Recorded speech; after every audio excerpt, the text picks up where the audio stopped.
Students, हम question number 8 देख लेते हैं। इस क्वेश्चन में कहा गया है A B C triangle A B C right angle at C M is the mid point of hypotenuse A B. तो यम हाइपोटेनस ए बी का मिड पॉइंट है। इसका मतलब क्या है? मिड पॉइंट है तो ये ए बी लाइन को दो इक्वल पार्ट में डिवाइड करेगा। तो यहाँ से एक चीज हमारी निकल के आ जाती है, जो बी एम है ये इक्वल टू हो जाएगा ए एम के। ये पहला पॉइंट यहाँ से हमको मिल जाता है। इसके बाद कहता है C joint to M, C M को ज्वाइन करती है एंड प्रोड्यूस टू डी और डी तक जाती है। सी एम से होते हुए डी तक जाती है और इस तरीके से जाती है। D M equal to C M है, अर्थात ये लाइन इसके बराबर हो गई है और ये वाली हमारी लाइन इसके इक्वल हो जाएगी।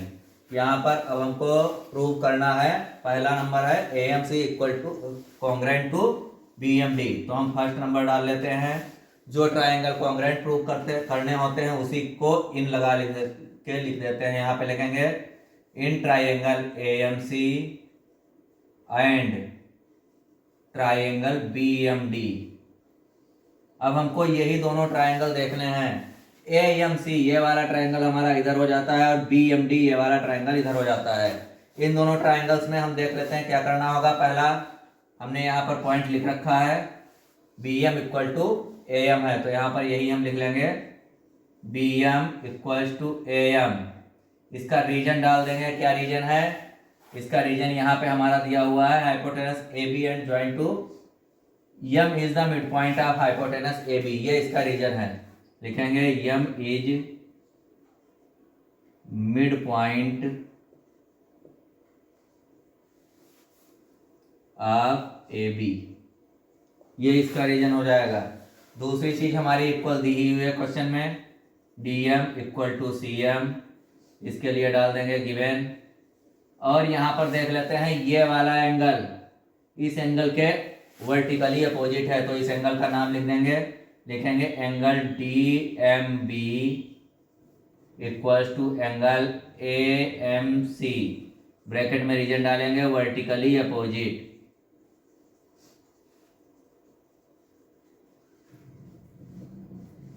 तो यहाँ पर तीन चीजें हमारी इक्वल आ चुकी हैं, तो इन तीनों चीजों से हम इसको कॉन्ग्रेंट प्रूव कर देंगे। So triangle A M C congruent to triangle B M D. इसका रीजन कौन सा रूल डाला जाएगा? इसमें एक एंगल है, दो साइडें हैं, साइड एंगल साइड कॉन्ग्रुएंसी। ये हमारा पहला इसका पार्ट सॉल्व हो गया है। तो अब इसका सेकंड पार्ट देखते हैं। सेकंड पार्ट में हमको ये प्रूव करना है DBC is a right angle. DBC एक राइट एंगल है, 90 डिग्री का एंगल है। तो यहाँ पर हमारे ये ट्राइंगल कॉन्ग्रेंट आ चुके हैं, तो इसी तरह से इसके लिए हम कर देंगे angle D B M equal to angle M A C. C P C T से ये इक्वल हो जाएंगे। अब जो ये दोनों ट्राइंगल इक्वल हैं और साथ में ये अगर देखें जाए तो एक अल्टरनेट एंगल फॉर्म कर रहे हैं, तो यहाँ पर हम लिख सकते हैं B D parallel to A C. ये पैरेलल हो जाएगा क्योंकि यहाँ पर angle D B M and angle M A C are alternate. जब ये अल्टरनेट एंगल हो जाएंगे तो ये हमारी लाइनें पैरेलल हो जाएंगी। अब पैरेलल लाइंस जो होती हैं उनके साथ वाले जो एंगल होते हैं, ये वाले एंगल, ये हमारे इनका सम 180 होता है ट्रांसवर्सल के रूल से।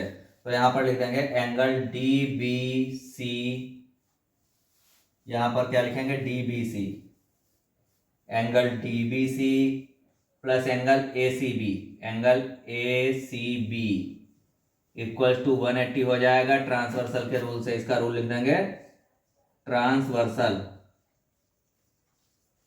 अब यहां पर देख लें ACB क्वेश्चन में हमको गिवन है, ACB इक्वल टू 90 डिग्री दिया हुआ है क्योंकि क्वेश्चन में कहता है angle C is right angle.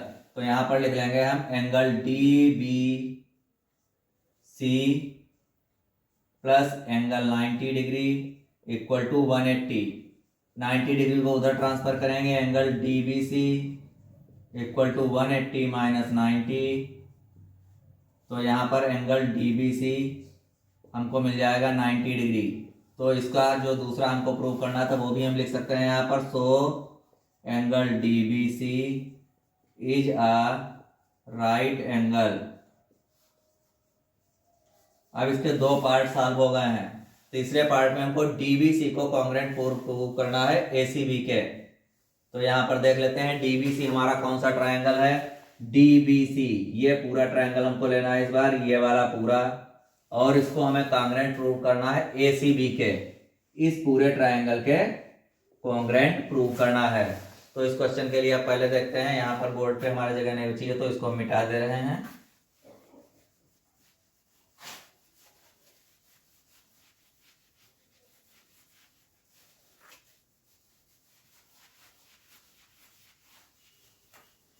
अब देख लेते हैं, इन दोनों ट्रायंगल में हम पहले देख चुके हैं। यहाँ पर हम लिख चुके हैं एंगल DBC, ये हमारा राइट एंगल आ चुका है, और एंगल ACB पहले से राइट एंगल है, तो ये इक्वल है क्योंकि राइट एंगल है। यहाँ पे राइट एंगल डाल देंगे ब्रैकेट में, पहला रीजन हो जाएगा ये। एक चीज इक्वल प्रूव हो चुकी है, और दूसरी चीज यहाँ पर हम ये लिख सकते हैं, ये हमारे दो साइडें जो हैं इसके CD इक्वल्स टू AB, ये लाइनें इक्वल है। क्यों इक्वल है? इसका रीजन है बिकॉज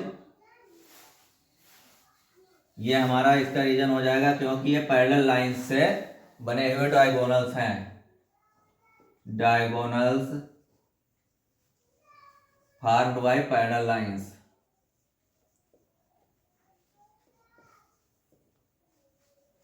दो चीजें हमारी यहाँ पर इक्वल प्रूव हो चुकी हैं, और तीसरी चीज हमें कौन सी इक्वल प्रूव करनी है? कोई भी तीसरी चीज हम यहाँ पर हम ढूंढ लेते हैं। तीसरी चीज हम DM इक्वल टू MA ये प्रूव कर सकते हैं। DM इक्वल टू MA, ये इक्वल क्यों है? क्योंकि ये है हाफ ऑफ इक्वल साइड्स।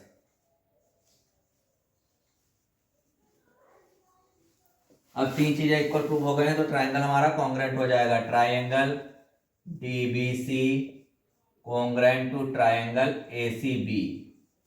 इसका रूल क्या लिख देंगे? एक एंगल है, दो साइडें हैं, साइड एंगल साइड रूल। अब इसके बाद फोर्थ नंबर के क्वेश्चन पार्ट पे आ जाते हैं। इसका फोर्थ पार्ट कहता है CM equal to half AB। तो यहाँ पर हम ये लिख सकते हैं जो हमने पहले प्रूव किया है, AB इक्वल टू CD, ये हो जाएगा CP CT से, और जब ये इक्वल है तो इसके हाफ पार्ट आधे आधे भी इक्वल होंगे। तो AB का हाफ पार्ट क्या हो जाएगा? AB का हाफ हो जाएगा AM। तो यहाँ पर लिख सकते हैं AB इक्वल टू, सॉरी यहाँ पर लिख सकते हैं AM equals to half AB, लेकिन हमें पता है AM इक्वल्स टू CM है, तो यहाँ पर हम ये भी लिख सकते हैं CM equals to half AB। इसका फोर्थ पार्ट भी हमारा सोल्व हो गया है, क्वेश्चन हमारा कंप्लीट हो गया है। इस तरह से आज हमारी 7.1 एक्सरसाइज कंप्लीट हो गई है।